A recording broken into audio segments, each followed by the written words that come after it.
आज का वचन है, क्या तुम नहीं जानते कि दौड़ में दौड़ने वाले सभी लोग भागते हैं, परंतु पुरस्कार केवल एक को ही मिलता है। ऐसे दौड़ो जैसे तुम्हें मिल जाएगा।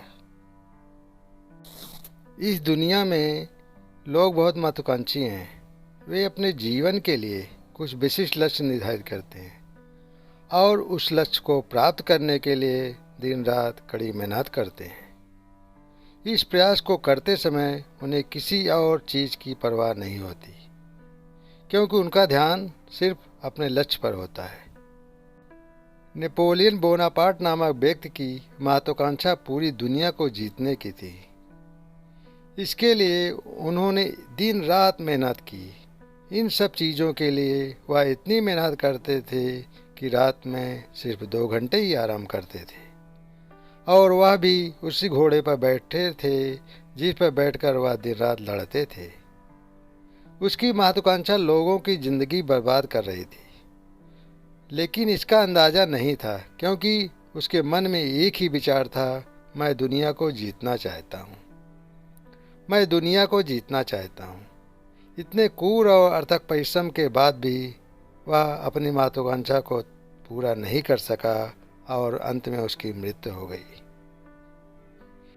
मेरे प्रिय भाई और बहनों, इस दुनिया में बहुत से लोग धन इकट्ठा करने, उपलब्धियां पाने और सम्मान पाने के लिए तरह तरह की मेहनत कर रहे हैं।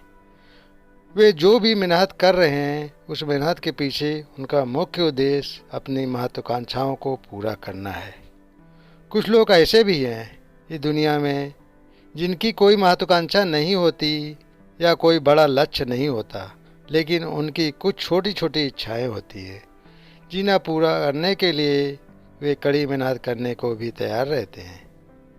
संक्षेप में कहें तो सभी मनुष्य परिश्रम कर रहे हैं, दौड़ रहे हैं और अपनी सीमा तक पहुंचने का प्रयास कर रहे हैं, लेकिन बहुत से लोग नहीं जानते कि वास्तव में हमें किसके लिए दौड़ना चाहिए और हमारी क्या महत्वाकांक्षा होनी चाहिए। क्योंकि इस संसार में बहुत से लोग पाप और वासना के अंधकार से अंधे हो गए हैं, इसलिए उन्हें समझ नहीं आता कि वे कहाँ जा रहे हैं या क्या कर रहे हैं। परंतु परमेश्वर चाहता है कि प्रत्येक मनुष्य अनंत जीवन की अभिलाषा करे और उसे पाने के लिए दौड़ लगाए, लेकिन जिस अंधेरे में वो आज जी रहा है, उसमें रहकर वह इस दौड़ में भाग नहीं ले पाएगा, क्योंकि इस दौड़ में भाग लेने के लिए उसे इस दुनिया के अंधेरे की ओर पीठ करनी पड़ होगी, अर्थात उसे अपने जीवन के हर पाप से बचना होगा और पापों की क्षमा पाने के लिए उसे प्रभु यीशु पर विश्वास करना होगा और उनके वादों के अनुसार जीना शुरू करना होगा। केवल इसी तरह से कोई भी मनुष्य अनंत जीवन की दौड़ में भाग ले सकता है। यह किसी अन्य तरीके से संभव नहीं है। कई लोगों को शुरू में यह बात बहुत कठिन लगता है, इसलिए वे शुरुआत में ही पीछे हट जाते हैं।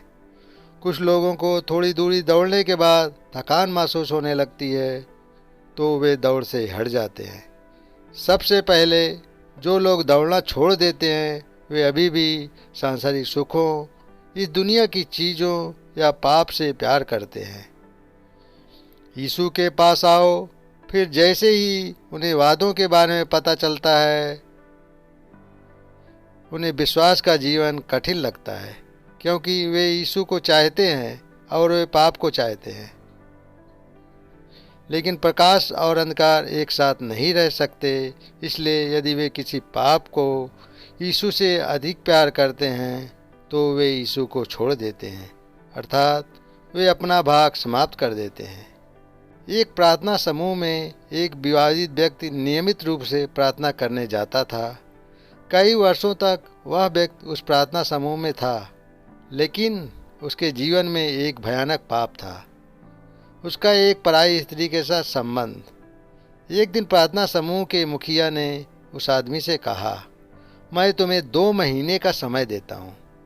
तुम्हें निर्णय लेना होगा, या तो उस महिला के साथ अपना रिश्ता तोड़ दो या इस प्रार्थना समूह को छोड़ दो। उन 2 महीनों के दौरान उस व्यक्ति ने प्रार्थना समूह छोड़ दिया, लेकिन उसने अपने जीवन में व्यभिचार का पाप नहीं छोड़ा।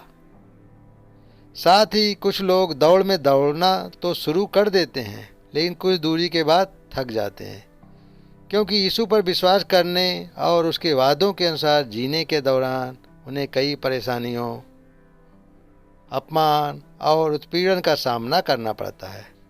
फिर वे सब झेलते झेलते थक जाते हैं, निराश हो जाते हैं और भागना छोड़ देते हैं। हम में से किसी को भी इस तरह से अनंत जीवन की दौड़ से पीछे नहीं हटना चाहिए। इसलिए यह समझने के लिए कि वास्तव में हमें किस पर ध्यान केंद्रित करना चाहिए और इस दौड़ में भागते समय हमें क्या सावधानी बरतनी चाहिए है। इस दौड़ में भाग लेने के बाद हमें यह भी जानना होगा कि इस दौड़ को कैसे दौड़ना है।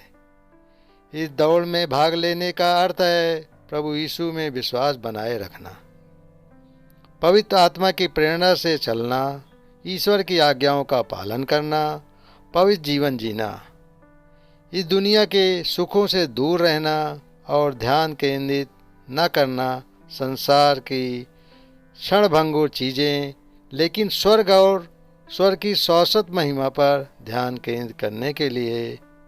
लेकिन हर कोई इस दौड़ में भाग नहीं ले सकता। एक व्यक्ति सभी चीज़ों को आसक्त हो जाता है। वे नाशवान मुकुट पाने के लिए ऐसा करते हैं। हम अविनाशी मुकुट पाने के लिए ऐसा करते हैं।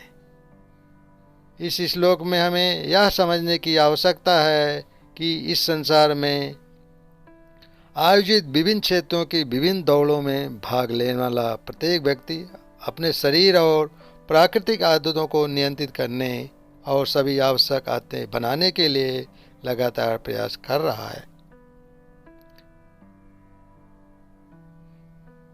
क्योंकि उसका ध्यान इनाम पाने पर केंद्रित होता है।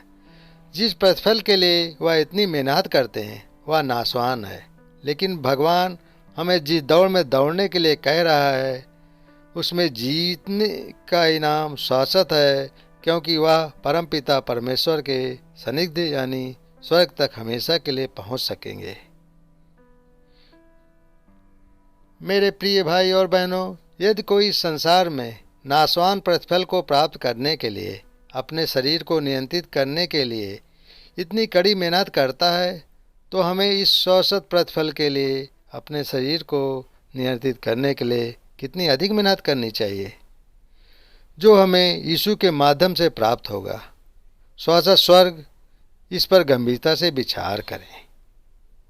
बस थोड़ा सा समय बचा है, जल्द ही हमारे भगवान बादलों पर न्यायाधीश के रूप में आएंगे।